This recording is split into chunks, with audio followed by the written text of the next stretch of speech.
Election commission निष्पक्ष रहने के लिए सुप्रीम कोर्ट ने बहुत अच्छी व्यवस्था तय की थी, जिसमें prime minister, leader of opposition और chief justice of India member थे और उनके द्वारा ही संस्तुति होगी। इसको प्रेसिडेंट ऑफ इंडिया अपॉइंट करेंगे, लेकिन नामित एक व्यक्ति को, एक सदस्य को रख दिया गया, जिससे पारदर्शिता भी और जो फेयरनेस थी, जो स्वतंत्रता थी, वो प्रभावित हो जाती है।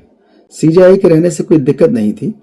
निश्चित रूप से कोई भी पक्ष, चाहे वो पक्ष हो, सत्ता पक्ष हो चाहे विपक्ष हो, उसको ऐसा नहीं लगना चाहिए हम जो चाहे करा लेंगे। तो निश्चित रूप से बदलाव के लिए लोग या तो अपराध का सहारा लेते हैं, कहीं आतंकवाद का सहारा लेते हैं, कहीं तोड़फोड़ का सहारा लेते हैं, कहीं विद्रोह होता है, कहीं क्रांतियां होती हैं। और ऐसा पहले भी देखने को मिला है। फ्रांस की क्रांति हो, चाहे अमेरिका की क्रांति हो, रूस की हो। साथियों, आज लोकतंत्र की रक्षा के संबंध में, लोकतंत्र के संबंध में वार्ता करते हैं।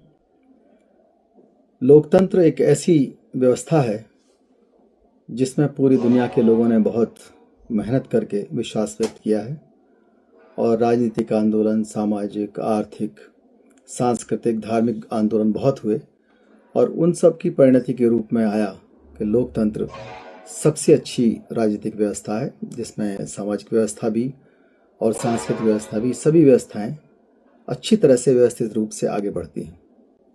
राजतंत्र में दिक्कत थी। राजतंत्र में एक परिवार को या उसके वर्ग को फायदा होता था। अधिनायक तंत्र में, तानाशाही में, एक व्यक्ति या उसका परिवार या उसके लोग जो खास थे, उसको फायदा होता था। लेकिन जो फायदा लोकतंत्र के अंदर है, वो न सिर्फ उन लोगों के लिए फायदेमंद है, चाहे वो पहले अधिनायक रहे हों, उनके परिवारों के लिए, चाहे वो पहले से बहुत बड़े राजा रहे हों, महाराजा रहे हों, सामंत रहे हों, अधिकारी रहे हों, किसी पद पर रहे हों, उनके लिए भी, चाहे वो सत्ता में हो चाहे विपक्ष में हो, सबके लिए लोकतंत्र सबसे अच्छा है। और उस लोकतंत्र को बचाने के लिए संविधान बनाया जाता है। भारतीय संविधान बाबा साहब डॉक्टर अम्बेडकर के नेतृत्व में बना और एक ऐसी व्यवस्था रही कि अब तक उसमें बहुत आंशिक परिवर्तन करने की आवश्यकता हुई है। लेकिन फिर भी कुछ चीज़ें ऐसी हैं जो लोकतंत्र के विकास में अत्यंत आवश्यक हैं।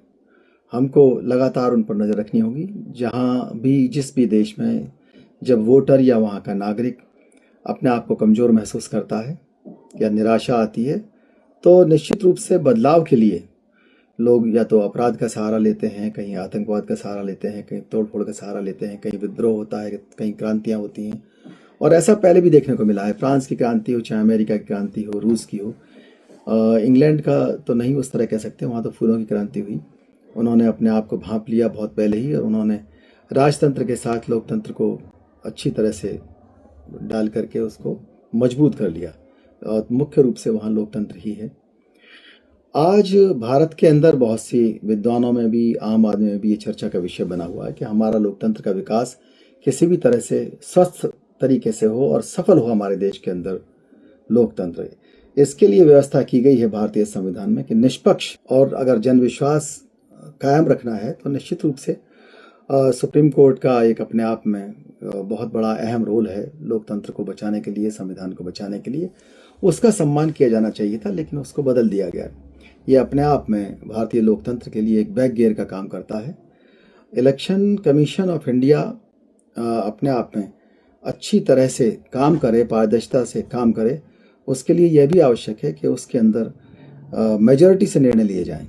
और मेजॉरिटी से निर्णय तभी हो सकते हैं जब 11 सदस्यों का एक आयोग बने, जिसमें लगभग एक एसटी का व्यक्ति कम से कम हो, 2 एससी के मेंबर हों, 4 ओबीसी के हों, 2 माइनॉरिटीज़ के मेंबर हों, 1 सामान्य हो और एक ऐसा व्यक्ति हो जो भविष्य की सोच के लिए हम लोग प्रस्तावित कर रहे हैं, जिसके माँ पिता अंतर्जातीय विवाह किए हुए हों और अंतर्जातीय विवाह से उत्पन्न संतान हो। और ऐसे आज बहुत से विद्वान लोग मिल जाएंगे जिनकी निष्पक्षता निश्चित रूप से काफ़ी हद तक रहती है। तो ऐसे लोगों को लिया जाए और उनसे बहुत लाभ मिलेगा और वो लोग इलेक्शन कमीशन के अंदर नियुक्त हों तो वो अच्छा काम करेंगे और जो बहुमत से निर्णय लेंगे इलेक्शन के संबंध में अच्छा आएगा। उसी तरह से निष्पक्ष संविधान पीठ भी हो। वैसे तो कॉलेजियम नहीं होना चाहिए, क्योंकि जो भी इलेक्शन कमीशन के झगड़े आएंगे वो संविधान के माध्यम से वो सीधे सुप्रीम कोर्ट में पहुंचेंगे।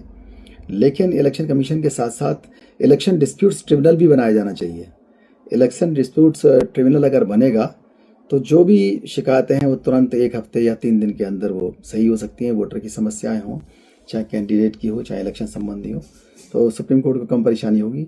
लेकिन जब भी मामला आए तो पहली बात तो ये प्रस्तावित करते हैं कॉलेजियम ना हो। दूसरी बात यह है कि संविधान पीठ के अंदर भी ऐसा ही हो कि संविधान पीठ में एक एसटी मेंबर हो, 2 एससी मेंबर हों, 4 ओबीसी, 2 माइनॉरिटी, 1 सामान्य और 1 अंतर्जातीय विवाह से उत्पन्न संतान सदस्य हो।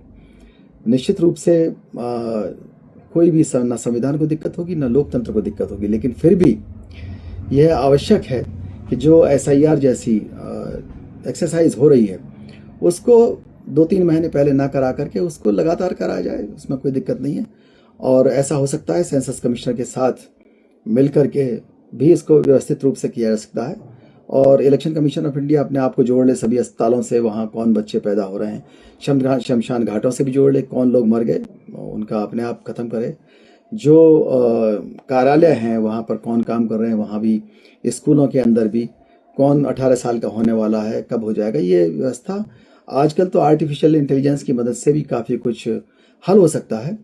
वोट बनाना काम है इलेक्शन कमीशन ऑफ इंडिया का, वो नागरिकता स्थापित करने का काम नहीं है। वो नागरिकता के पीछे पड़े हुए हैं, जबकि होना ये चाहिए कि वो अपना वोट बनाए। और अगर नागरिकता समाप्त होती है ड्यू प्रोसेस ऑफ लॉ से तब उसका काट देंगे, तब बात दूसरी। लेकिन ये काम इलेक्शन कमीशन का नहीं है।